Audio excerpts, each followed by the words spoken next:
Le 10 février dernier, l'Assemblée nationale a également voté l'article 2 du projet de loi de révision constitutionnelle tel qu'amendé par le gouvernement.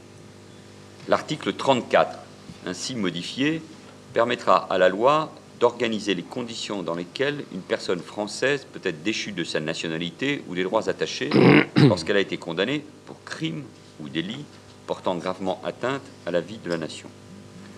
Le gouvernement vous invite, dans le respect de la parole donnée par le président de la République, à adopter l'article 2 de cette révision constitutionnelle dans les mêmes termes.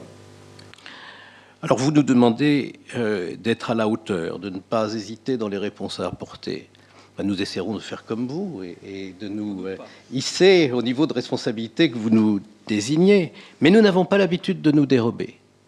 Et je dois dire que dans nos travaux, nous délibérerons demain, l'efficacité de la lutte contre le terrorisme sera notre préoccupation, de même que la défense des droits et libertés. Parce que c'est la vocation du Sénat de les rappeler et de défendre l'état de droit à l'intérieur de nos institutions.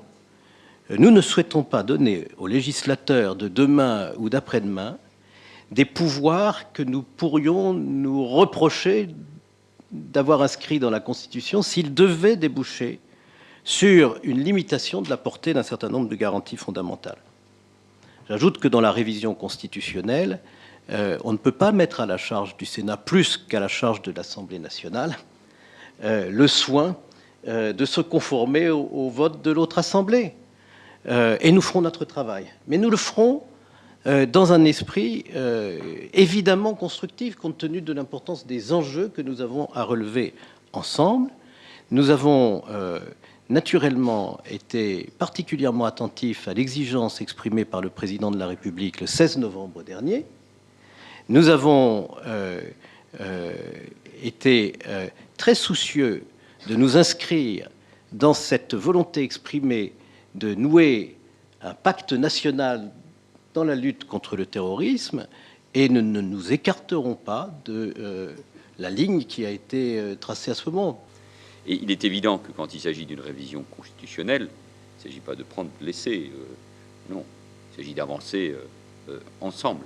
Le seul souhait que j'exprime à ce niveau, je le referai la semaine prochaine, c'est que toute modification légitime, le Sénat joue pleinement son rôle, puisse aboutir ensuite à une approbation par l'Assemblée nationale, quelle que soit la lecture, puisse aboutir. C'est ce chemin ensemble que nous ne manquons pas, j'imagine, de tracer ensemble.